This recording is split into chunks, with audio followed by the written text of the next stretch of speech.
إن الحمد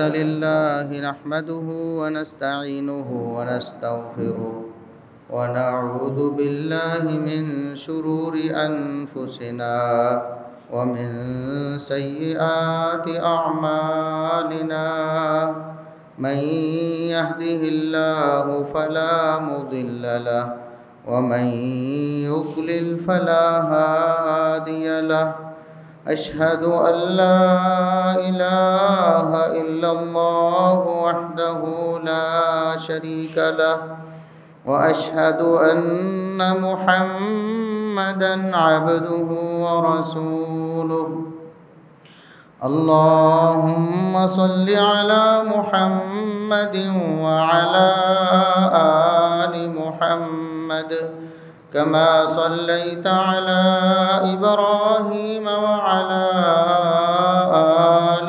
إبراهيم إنك حميد مجيد اللهم بارك على محمد وعلى آل محمد كما باركت على إبراهيم وعلى آل إبراهيم إنك حميد مجيد أما بعد فيا أيها الناس ألا إن خير الحديث كتاب الله وخير الهدي هدي محمد صلى الله عليه وسلم وشر الأمور محدثاتها وكل محدثة بدعة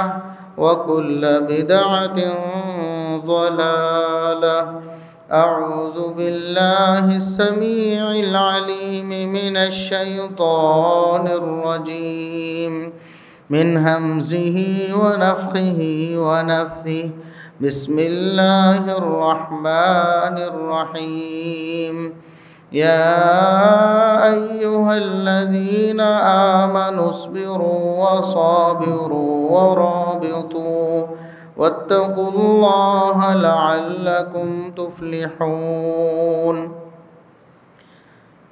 انتہائی قابل احترام سامعین و سامعات، ہر قسم کی حمد و ثنا، تعریف و تمجید، کبریائی، بڑائی، رفعت و عظمت اللہ رب العزت کے لیے جو پوری کائنات کا خالق و مالک ہے۔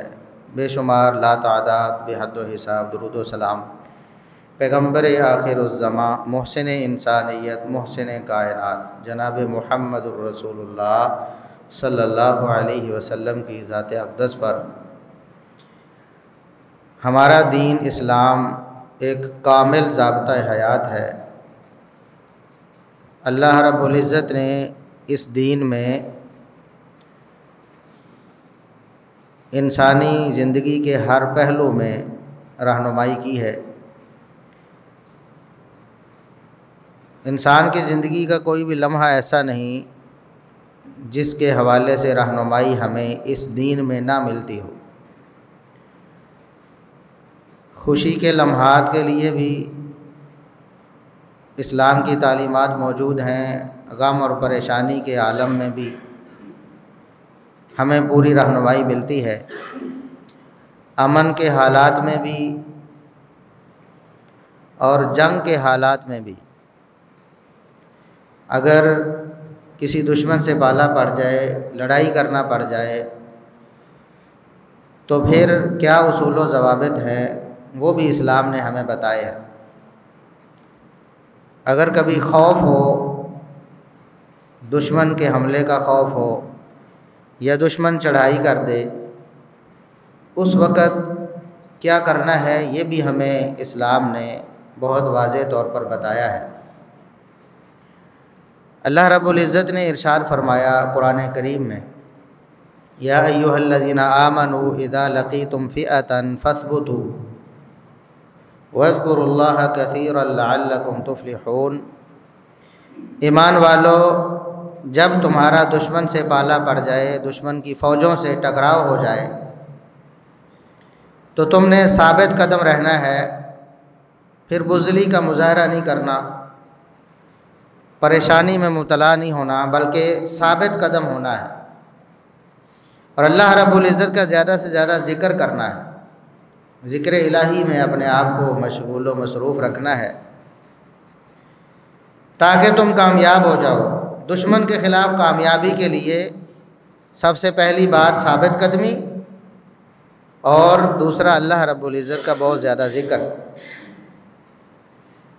وَأَطِیعُوا اللَّهَ وَرَسُولَهُ، اسی طرح ارشاد فرمایا اللہ اور اس کے رسول صلی اللہ علیہ وسلم کی اطاعت کرو، جنگ کی حالت میں بھی، خوف کی حالت میں بھی اللہ اور اس کے رسول صلی اللہ علیہ وسلم کی اطاعت لازم ہے۔ وَلَا تَنَازَعُوا، آپس میں جھگڑے نہ کرو، آپس کے اختلافات بعد کے لیے چھوڑ دو، وہ امن کی حالت میں آپ کے معاملات حل ہوتے رہیں گے۔ اگر آپ نے جنگ کی حالت میں اس پریشانی کے عالم میں بھی اپنے اختلافات کو چھیڑ لیا تو فَتَفْشَلُوا، پھر تم ناکام ہو جاؤ گے، تمہاری ہوا اکھڑ جائے گی، تمہارے قدم اکھڑ جائیں گے، پھر تمہیں کامیابی نہیں ملے گی بلکہ ناکامی کا منہ دیکھنا پڑے گا۔ فَتَفْشَلُوا وَتَذْهَبَ رِيحُكُمْ، تمہارا رعب دبدبہ سارا ختم ہو جائے گا، دشمن تمہارے اوپر حاوی ہو جائے گا۔ وَاصْبِرُوا، صبر کرو، اگر کوئی ایسا معاملہ ہوتا بھی ہے آپس میں اختلافات، کسی کی طرف سے کوئی زیادتی، کوئی معاملہ ایسا ہوتا ہے، اس پر صبر کرو، کامیابی اسی میں ہے۔ آج کل کے جو حالات چل رہے ہیں آپ کو معلوم ہے کہ ہمارے ہمسایہ ملک کی طرف سے جارحیت اس کا آغاز کیا گیا ہے، بلا وجہ پاکستان پر حملہ ہندوستان کی طرف سے کیا گیا، ایک واقعے کو بہانہ بنایا گیا، مقبوضہ کشمیر کے ایک علاقے میں کچھ سیاح مارے گئے، کسی نے حملہ کیا، یقیناً یہ قابل مذمت ہے۔ اسلام کبھی بھی معصوم لوگوں کو قتل کرنے کی اجازت نہیں دیتا، چاہے آپ کے دشمن ہیں، آپ کے مخالف ہیں، جب تک ان کے ساتھ باقاعدہ جنگ نہیں ہوتی، لڑائی دو بدو نہیں ہوتی، آپ کسی کو خام خواہ قتل نہیں کر سکتے۔ ایک انسانی جان کا ضیاع پوری انسانیت کی جان لینے کے مترادف، یہ اللہ رب العزت نے قرآن کریم میں ارشاد فرمایا کہ جس نے ایک جان کو قتل کیا گویا اس نے پوری انسانیت کو قتل کیا، جس نے ایک جان کو بچایا اس نے گویا پوری انسانیت کو بچایا۔ اور یہاں ایک جان کہا گیا ہے، یہاں ایک مسلمان نہیں کہا گیا۔ مسلمان کی شان تو بہت اعلیٰ اور عرفہ ہے، اس کی جان تو بہت قیمتی ہے۔ ایک عام انسان کی جان، ایک عام انسان چاہے وہ کسی بھی مذہب سے تعلق رکھتا ہو، جب تک آپ کی اس کے ساتھ جنگ نہیں ہے آپ اس کو قتل نہیں کر سکتے، آپ اس کا مال نہیں لوٹ سکتے، آپ اس کی عزت کو پامال نہیں کر سکتے۔ تو مسلمانوں کے ہاں تو یہ واقعہ ویسے ہی قابل مذمت ہے، پھر اس کا الزام بغیر ثبوتوں کے پاکستان پر ڈالنا اور پھر حملہ آور ہو جانا، یقیناً یہ بڑی زیادتی ہے۔ اور پھر جس پر یہ زیادتی ہو رہی ہے ہمارے ملک پر، اس کا یہ حق بنتا ہے کہ وہ اپنی دفاعی صلاحیتوں کو استعمال کرے، اور یقیناً ہماری افواج نے اس موقع پر دفاعی حکمت عملی اپنائی ہے اور بہت سارا نقصان ہندوستان کا کیا ہے، ان کے طیارے بھی گرائے ہیں، کچھ جگہوں پر ان کی پوسٹیں اور چوکیاں بھی تباہ کی ہیں، بارڈر پر کئی جگہوں پر لڑائی جاری ہے۔ ایسے موقع پر ہم نے کیا کرنا ہے بطور مسلمان؟ ہمارے اوپر کیا ذمہ داری عائد ہوتی ہے؟ بہت سے لوگ ہیں وہ بہت جلد باز بنے ہوئے ہیں، بے صبرے ہوئے ہیں، خوف اور پریشانی کے عالم میں، جی ایسا ہو گیا ویسا ہو گیا، انہوں نے اتنے ڈرون ہمارے اوپر پھینکے ہیں تو ہماری فوج جو ہے ابھی تک کچھ نہیں کر۔ دیکھیں صبر کا دامن ہاتھ میں تھامنا ہے. میں اور آپ نہ تو ہمارے پاس وہ صلاحیت ہے نہ وہ سمجھداری ہے جو کسی ملک کو جواب دینے کے لیے درکار ہوتی ہے. یہ کوئی گلی محلے کی لڑائی نہیں ہے، یہ کوئی ایک گھر کی دوسرے گھر سے لڑائی نہیں ہے کہ جس میں آپ سمجھتے ہیں کہ آپ بہتر طور پر کسی کو مشورہ دے سکتے ہیں یا بہتر طور پر کام کر سکتے ہیں کہ جب اس نے اینٹ ماری ہے تو آپ پتھر مار دیں. دیکھیں کچھ اسلام کے اصول ہیں اور کچھ بین الاقوامی قوانین ہیں جن کا پاس رکھنا بہت ضروری ہوتا ہے، اور یہ حکمت عملی ہے. بہت سارے معاملات میں بسا اوقات دیر کرنا پڑتی ہے، جواب دینے میں، رسپانس کرنے میں، حملہ کرنے میں بہت ساری معلومات اکٹھا کرنے ہوتی ہیں، بہت ساری چیزیں دیکھنی ہوتی ہیں، ان کے نتائج کو سامنے رکھنا ہوتا ہے. حملہ کر کے اس سے فوائد کتنے حاصل ہونے ہیں، کس طرح حملہ کرنا ہے، یہ ساری چیزیں ہماری افواج بہتر سمجھتی ہیں، یقیناً ہم سے بہتر جانتی ہیں. لہٰذا ایسے موقع پر انتشار، مایوسی پھیلانا اور افواج پاکستان کے خلاف یا حکومت کے خلاف محاذ کھڑا کرنا، ان کو اکسانا، جی آپ ایٹم بم چلا دیں. ایٹم بم کس کے لیے رکھا ہوا ہے؟ یہ بہت زیادہ وائرل ہے ہمارے سوشل میڈیا پہ. یہ ایٹم بم ہم نے جی فلاں کی شادی پہ چلانے کے لیے رکھا ہوا ہے. یہ بے وقوف قسم کے لوگ، جاہل، جن کو کسی گھر میں جن سے مشورہ نہیں لیا جاتا کسی اہم کام کے لیے، وہ ہماری افواج پاکستان کو یہ مشورہ دے رہے، بلکہ حکم صادر کر رہے ہیں، بلکہ ان کے خلاف محاذ کھڑا کر رہے ہیں کہ وہ ایٹم بم کیوں نہیں چلا رہے. دیکھیں اسلام بھی کہتا ہے کہ دوران جنگ آپ نے سویلینز کو قتل نہیں کرنا. جو جنگ نہیں لڑ رہے، نہتے ہیں، آپ نے ان پر اسلحہ نہیں اٹھانا، ان کو قتل نہیں کرنا، ان کو نقصان نہیں پہنچانا. رسول اکرم صلی اللہ علیہ وسلم کی حیات مبارکہ، آپ کی سیرت طیبہ گواہ ہے اس بات پر. آپ نے جتنی لڑائیاں لڑی ہیں، جتنے آپ نے قبیلے فتح کیے ہیں، آپ نے کبھی بھی نہتے لوگوں کو قتل نہیں کیا. جہاں ایسا موقع آیا، بہت بڑی غداری ہو گئی، اسلام کے لیے بہت زیادہ نقصان دہ وہ بن گئے، وہاں بھی فیصلہ یہ ہوا ان تقتل مقاتلتهم، ان کے جنگجوؤں کو قتل کیا جائے، جو لڑائی میں برابر شریک تھے ان کو قتل کیا جائے، بس عورتوں کو، بچوں کو، نہتوں کو قتل نہ کیا جائے. تو آپ یہ سمجھتے ہیں جی بس افواج پاکستان حملہ کر دیں اور سویلین جو آبادی ہے اس کو نشانہ بنا دیں، چونکہ ان ظالموں نے ہمارے بہت سارے نہتے شہریوں کو دہشت گرد بنا کر شہید کر دیا، قتل کر دیا. بچے، چھوٹے چھوٹے بچے معصوم، ان کو قتل کیا گیا، ان کا خون بہایا گیا، عورتوں کو قتل کیا گیا. کوئی ایک بھی دہشت گرد انڈیا جو ہے وہ پیش نہیں کر سکا کہ اس کو ہم نے قتل کیا ہے، ایک بھی دہشت گرد. مسجدوں پر حملے کیے ہیں، مسجدوں کو منہدم کیا ہے، اللہ کے گھروں کو مسمار کیا ہے. ایک بھی دہشت گرد، ایک بھی ایسا بندہ جس نے کبھی کسی ملک کے خلاف کوئی گن اٹھائی ہو، ایک بھی بندہ ایسا نہیں جس کو انہوں نے قتل کیا ہو. نہتے لوگوں کو قتل کیا. لیکن اس کا یہ مطلب نہیں کہ ہماری افواج بھی حملہ کر کے نہتے ہندوستان میں رہنے والے لوگوں کو قتل کرنا شروع کر دیں. ایک تو اگر وہ ہندو بھی ہوں، اگر وہ سکھ بھی ہوں، تب بھی نہتے ہیں، وہ ہمارے خلاف جنگ نہیں کر رہے، ہم ان کو قتل کرنے کے مجاز نہیں. دوسرا، ہمارے مسلمان ایک کثیر تعداد میں انڈیا میں آباد ہیں، تو ہمارے یہ چند جذباتی لوگ، بلکہ آپ کہہ سکتے ہیں کہ ان کو دکھ کوئی اور ہے اور وہ کسی اور موقع پہ نکال رہے ہیں. ان کی لڑائی ریاست کے ساتھ اور ہے، اس موقع پر وہ بہانہ بنا کر ریاست کو یا افواج پاکستان کو مطعون کر رہے ہیں اور ان کا مورال گرانے کی کوشش کر رہے ہیں. آپ کیا چاہتے ہیں کہ پاکستان کی افواج یہاں سے بم پھینکیں اور وہاں نہتے لوگ سمیت مسلمانوں کے ان کو شہید کر دیا، ان کو قتل کر دیا جائے؟ دیکھیں اسلام کا رشتہ سب سے بڑا ہے. ان کی اپنی مجبوریاں ہیں، ان کے اپنے معاملات ہیں، جیسے ہمارے بہت سارے معاملات ہیں۔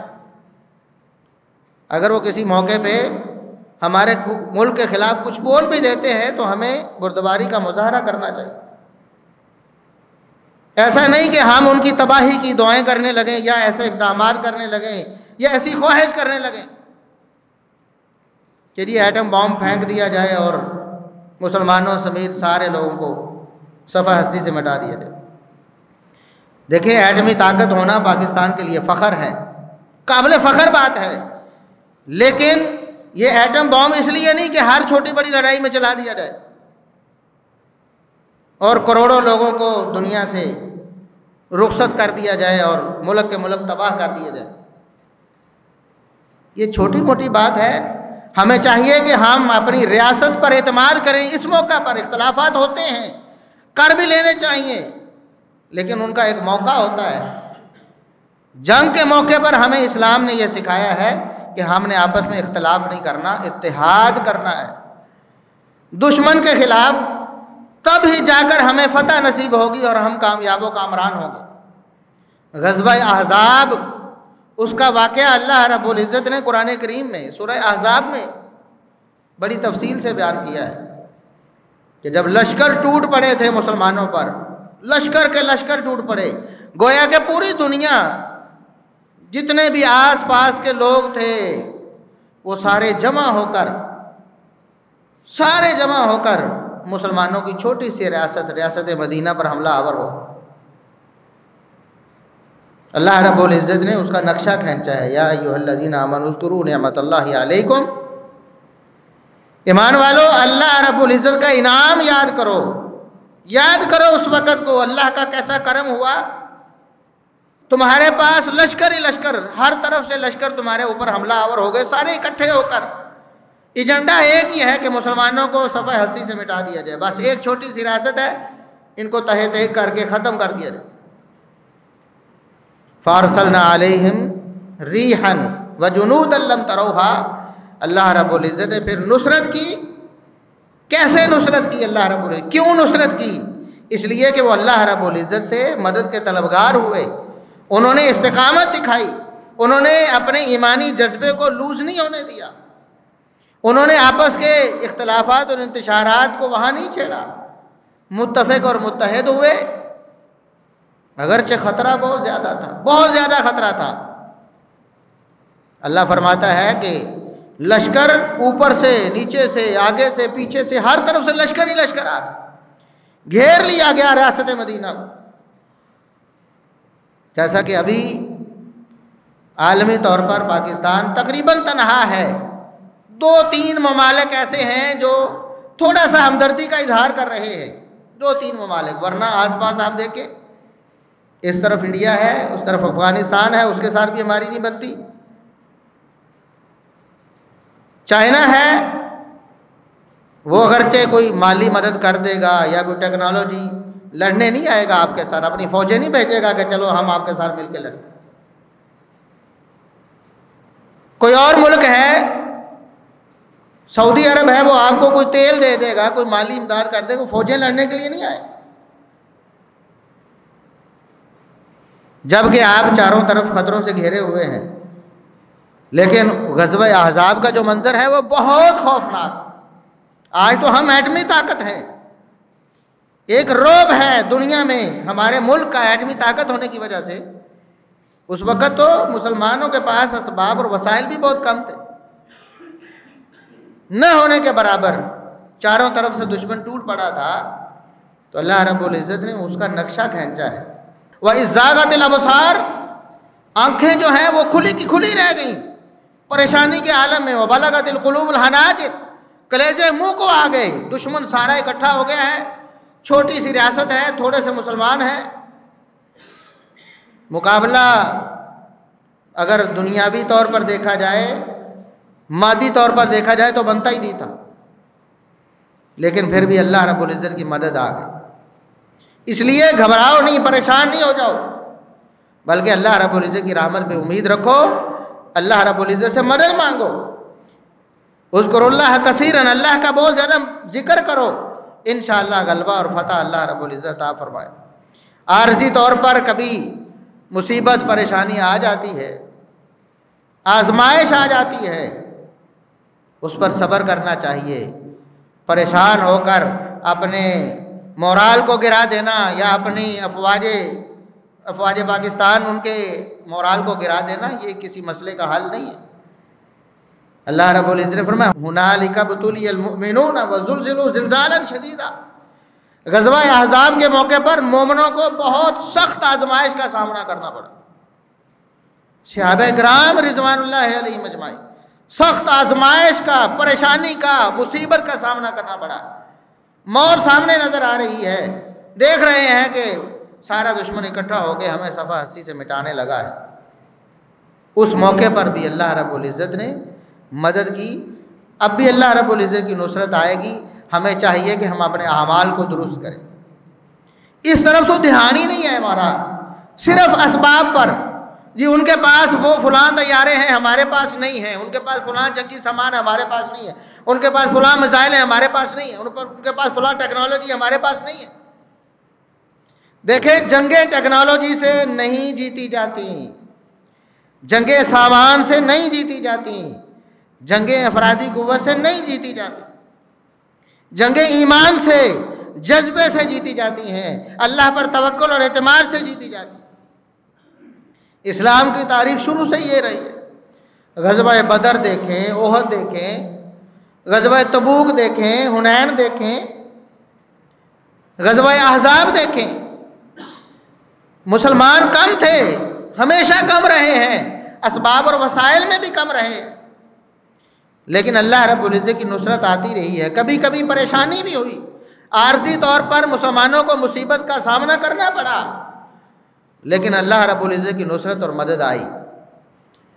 ایسے ہی آج بھی اللہ رب العزت کی نصرت اور مدد آئے گی اگر ہم اپنے اعمال کو درست کر لیں، اللہ رب العزت پر اعتماد و توکل کریں، ایمان اور عمل صالح پر توجہ دیں، اطیع اللہ و اطیع الرسول جو ہمارے اوپر فرض ہے ہر حالت میں۔ اللہ رب العزت نے جنگ کی حالت میں بھی یہی فرمایا وَأَطِیعُوا اللَّهَ وَرَسُولَهُ وَلَا تَنَازَعُوا، اللہ اور اس کے رسول کی اطاعت فرما برداری کرو، آپس میں اختلاف نہ کرو ورنہ تمہاری ہوا اکھڑ جائے گی۔ کامیابی اس میں ہے اللہ اور اس کی رسول صلی اللہ علیہ وسلم کی اطاعت کو لازم پکڑو۔ ہم مسلمان ہیں، ہمارا ایک ایک لمحہ اسلام کے مطابق بسر ہونا چاہیے، ہماری صبح و شام اسلام کے مطابق ہونی چاہیے۔ ہمیں ہر وقت اللہ رب العزت سے ملاقات کے لیے تیار رہنا چاہیے۔ وَلَا تَمُوتُنَّ إِلَّا وَأَنْتُمْ مُسْلِمُونَ، اللہ رب العزت فرماتا ہے تمہیں موت اس حالت میں آئے گا تم میرے فرما بردار ہو، یعنی ہر لمحے فرما بردار ہو۔ موت کا تو پتہ نہیں کب آئے۔ لوگ طوفان میں مر جاتے ہیں، لوگ زلزلے میں مر جاتے ہیں، لوگ وباؤں میں مر جاتے ہیں بغیر جنگ کے، لوگ حادثات میں مر جاتے ہیں، لوگ بیماریوں کی وجہ سے مر جاتے ہیں۔ ہر سال لاکھوں لوگ دل کی بیماریوں سے، 5 سے 10 لاکھ لوگ، یہ محتاط اندازہ ہے، اس ہمارے ملک پاکستان میں دل کی بیماریوں سے مر جاتے ہیں، اور اب اکثریت ان کی یہ جوانی میں لوگ جا رہے ہیں دل کی بیماری، مرتے ہیں کہ نہیں مرتے، اور بیماریاں حادثات میں مر جاتے ہیں۔ اس لیے موت، اس سے ڈر صرف یہ ہو کہ ہمیں کہیں موت اللہ کی نافرمانی میں نہ آئے، اللہ کے فرما بردار بنیں اور اس کے بعد اللہ پر توکل کریں۔ رسول اکرم صلی اللہ علیہ وسلم نے ہمیں حفاظت کے لیے، خوف سے بچنے کے لیے اذکار بتائے ہیں، صبح و شام کے اذکار کریں، نمازوں کی پابندی کریں، نمازوں کی پابندی کریں۔ رسول اکرم صلی اللہ علیہ وسلم نے ارشاد فرمایا جو صبح کی نماز پڑھ لیتا ہے اللہ کی ذمہ داری میں آ جاتا ہے، اسے اللہ کی طرف سے امان مل جاتی ہے۔ ہم اکثریت دیکھتے ہیں جو فجر کی نماز میں ہوتے ہی نہیں، غائب ہے۔ صبح و شام کے اذکار ہیں، رسول اکرم صلی اللہ علیہ وسلم نے فرمایا جو شخص بسم اللہ الذی لا یضر مع اسمہ شیء فی الارض ولا فی السماء وهو السمیع العلیم، یہ پڑھ لیتا ہے 3 دفعہ صبح اور 3 دفعہ شام، صبح پڑھے گا تو شام تک اللہ رب العزت ہر مصیبت سے، ہر پریشانی سے، ہر بیماری سے اسے بچائے۔ شام کو پڑھ لیتا تو صبح تک اللہ رب العزت کی حفاظت میں آ جاتا۔ حسبی اللہ لا الہ الا هو علیہ توکلت وهو رب العرش العظیم، صبح و شام 7 دفعہ پڑھیں۔ اللہ پر توکل ہے اور اللہ کے ذمے میں اپنے آپ کو ڈالنا ہے، اللہ حفاظت کرتا ہے۔ آیت الکرسی ہے، قل هو اللہ احد، قل اعوذ برب الفلق، قل اعوذ برب الناس۔ صبح و شام پڑھنے کی ہمیں تلقین کی گئی ہے۔ رسول اکرم صلی اللہ علیہ وسلم نے فرمایا جو شخص صبح و شام ان 3 صورتوں کو پڑھتا ہے اللہ رب العزت کی حفاظت میں آ جاتا ہے۔ آیت الکرسی پڑھیں، دیگر قرآن کی آیات آپ کو یاد ہیں، تلاوت کریں۔ اللہ کا ذکر جو ہے وہ دلوں کو اطمینان دیتا ہے۔ الا بذکر اللہ تطمئن القلوب۔ اسی لیے جنگ کی حالت میں، خوف اور پریشانی کی حالت میں بھی بتایا گیا کہ اذکروا اللہ کثیرا، اللہ کی یاد زیادہ سے زیادہ، اللہ کا ذکر زیادہ سے زیادہ کرو، لعلکم تفلحون، تاکہ تمہیں کامیابی ملے۔ اس کے علاوہ بہت سے اذکار ہیں۔ خوف، مصیبت، پریشانی بہت بڑھ گئی ہے، بہت بڑھ گئی ہے۔ اللہ اللہ ربی لا اشرک بہ شیئا، یہ دعا رسول اکرم صلی اللہ علیہ وسلم کثرت سے پڑھتے تھے پریشانی کی حالت۔ اس کے علاوہ بہت سی دعائیں ہیں، سبحان اللہ، الحمدللہ، لا الہ الا اللہ، واللہ اکبر، اس کی کثرت کریں۔ اپنی آخرت کی تیاری کریں۔ موت تو آپ کو گھر بیٹھے بھی آ جانی ہے، بغیر جنگ کے بھی آ جانی ہے، امن کی حالت میں آ جانی ہے، بغیر کسی کے مارنے کے بھی آپ نے اپنی موت، تبھی موت بھی مر جانا ہے۔ لوگ مرتے ہیں، اس لیے پریشانی میں مبتلا ہونا چھوڑیں، اللہ سے رجوع کریں، اللہ سے اپنا رابطہ بحال کریں، اللہ پر توکل کریں، اور جو لوگ کام کر رہے ہیں انہیں کام کرنے دیں۔ اپنی افواج کا یا اپنی ریاست کا مورال نہ گرائیں، اختلافات اس مرحلے میں چھوڑ دیں، ان اختلافات کو بعد کے لیے رکھیں۔